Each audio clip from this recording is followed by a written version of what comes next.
What makes you happy? When do you feel the most satisfied? What makes you unhappy and what gives you dissatisfaction in your life? And I think if you can differentiate between the two, you could keep the happy and satisfied and get rid of the unhappy and dissatisfied. So I'm out in my garden, and if you would ask me right now, what's your happy place and when do you feel the most satisfied? All humans are the same. We all feel very satisfied with our life, very happy with our life when we're achieving. If you're not achieving, if you're not doing anything with your life, if you're letting yourself down, if you're not keeping the promises you've made to yourself, if you're unhealthy, if you have a lousy, stinking, rotten job, if you've got horrible people in your life, if you're broke, they're usually all the things that make us unhappy. So if you are doing something with purpose to be healthy, to have a career or business that you love or make your business grow, become more successful, if you are doing something to become financially free, if you are being the kind of person that would attract great people into your life, it's been suggested that that's when we feel the most satisfied, the most happy with our life. And I use those two words together, very carefully, because the neuroscientists, the psychologists and psychiatrists, they don't like to use the word happy. It's a bit rah-rah, motivational. They like to suggest that if you are satisfied with your life, then you'll have a sense of satisfaction, you'll feel good. An interesting side note, the number one psycho headspace drug, the number one antidepressant, is designed to give you satisfaction with your life. It's been suggested that if your serotonin levels aren't in balance, serotonin is the neurotransmitter that makes you feel satisfied. That drug's supposed to even out those chemicals in your brain to make you feel satisfied with your life. Very sadly, there's a lot of people there's millions of people taking serotonin leveling drugs, antidepressants, and it's not doing anything for them. It's not helping them feel satisfied with their life. In fact, it's making them feel worse. And as I always share, the number one side effect of antidepressant drugs, the ones that are supposed to fix the serotonin levels in your brain, the number one side effect is suicidal tendencies. So I don't get that. If you're satisfied with your life, why would you want to not be here anymore? I think that's a really important question to ask. So here's just an interesting personal observation. I feel most satisfied, and it's, as an old lady, this is really bizarre for me to say because I've always hated gardening.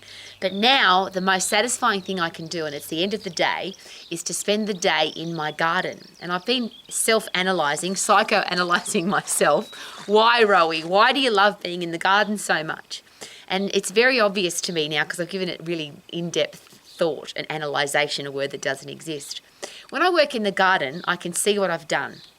I wake up with a project, or I wake up in the morning with an objective for the day, and at the end of the day, I don't stop until I'm done. So right now in the South Island of New Zealand in summertime, the sun has technically set, I think, but it's still light for another hour or so. So I can work in the garden till 10:30 at night quite easily. And I don't come in until I'm finished the project that I had for the day. So sometimes I'm working in the dark. And I share that with you because when I come in, I've set a goal, I've achieved it, and I have this enormous sense of satisfaction. I can see what I've done. I moved that log, I moved those rocks, I created that piece of art in my garden, I've put a solar light on it, and now it looks amazing. And I've got this huge sense of satisfaction. The reason I think that's the case is all of my life as an exercise professional and now as an educator, there is a very distinct dissatisfaction in knowing that people could get healthy, people could have a career or business that they love, people could be financially free, and if they choose to have great people in their life, they could choose that and make that happen. But people just don't.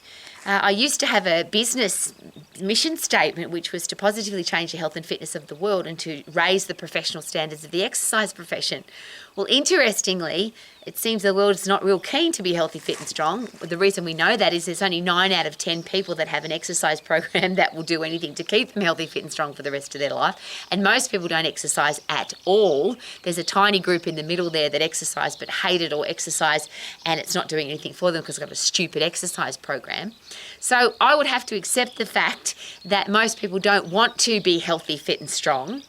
I also have to accept the fact that most people the exercise profession doesn't want to be professional because I've been doing this for nearly 50 years and it hasn't, in fact, I think it's got less professional because we've got more information, but we seem to be doing more stupid stuff.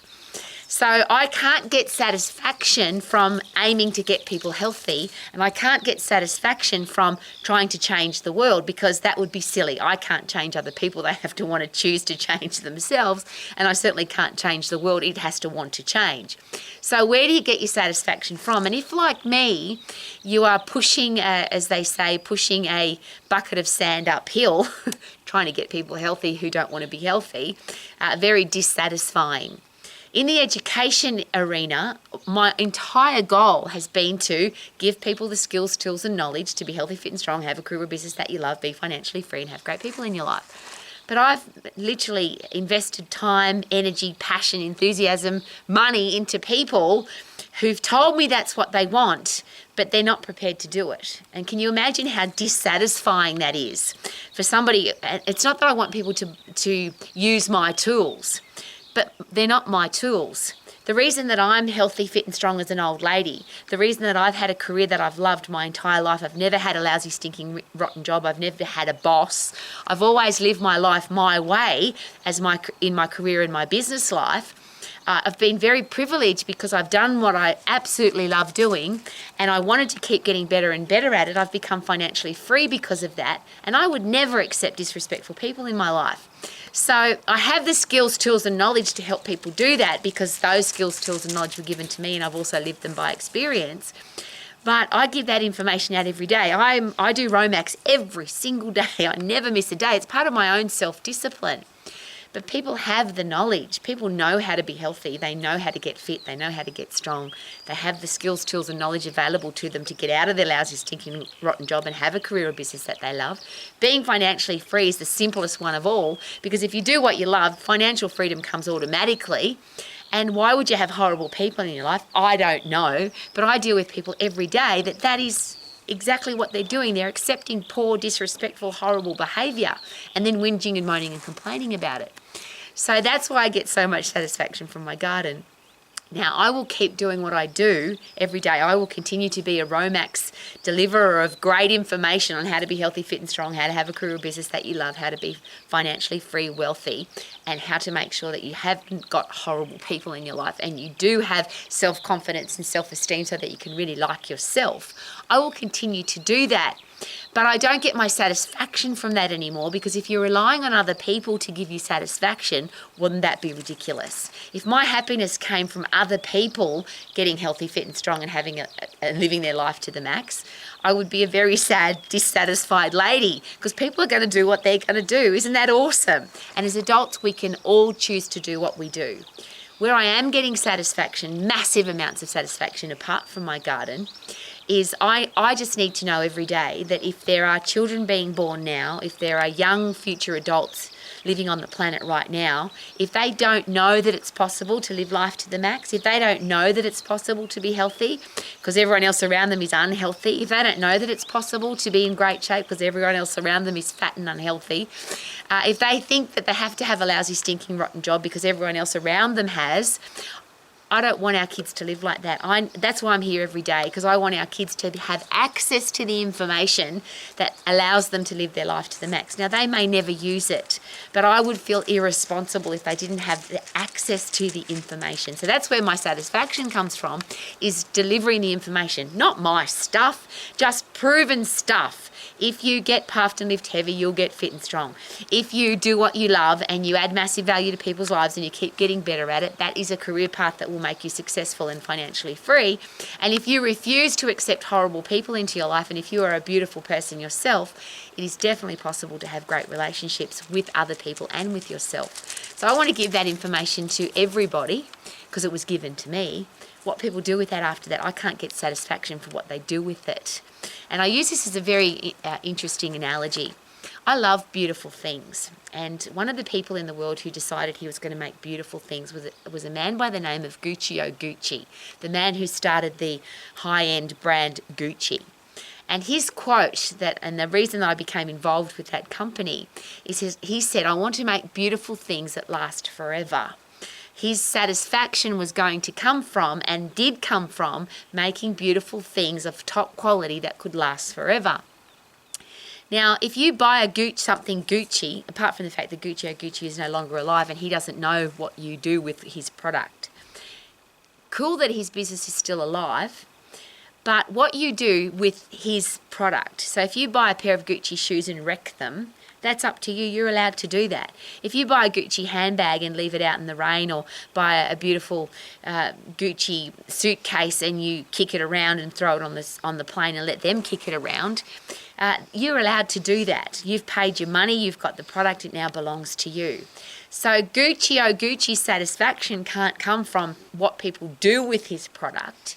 His satisfaction had to come from the fact that he made something beautiful that could last forever. And when you talk to people who make top quality products, that is exactly how they live their life, because they would get very sad if they saw what some people did to their beautiful things. Another interesting story, I love high performance vehicles, and I love them for the reason that it requires, you have to become financially successful to get a high performance vehicle. So a car is a representative of your hard work. I think it's a gold medal of your hard work. But there's a lot of beautiful cars in the world, but when you see them on the road, they're often dirty, or they've got dings in them, or they haven't been well maintained, and they don't look nice. But the car manufacturer can't get upset about that. They can't get angry about it. They can't get depressed about it. They can't be dissatisfied about the product that they produced. Ferrari creates beautiful cars, but when you buy a Ferrari, what you do with it after that is completely up to you. So the satisfaction for Enzo Ferrari, for example, the same as Mr. Gucci, is that I want to make beautiful cars. And after that, I have to be really, really satisfied with the car that I send out of my factory, out of my workshop, but what people do with it after that is up to them. So rather than try and get your satisfaction and your happiness from things and people, because people will always let you down, of course, things don't make you happy, maybe find, or please find the thing that gives you the greatest satisfaction, and do a little bit of that every day, which is why I'm in my garden every day. That's why I've just spent some time. There's a little bit of free water coming out of the sky, which is good. It's going to settle the dust, which is very satisfying because it's very dusty at the moment. And I find, out of all the dissatisfying things in my life and all the things that could cause me frustration, I find a little bit of time every single day, or as much time as possible every day, to invest time into my garden, because I find it very satisfying. So whatever satisfies you, whatever makes you happy, please make sure that you do it, so that you can, regardless of what's going on in the world, you can live your life to the max. Woohoo!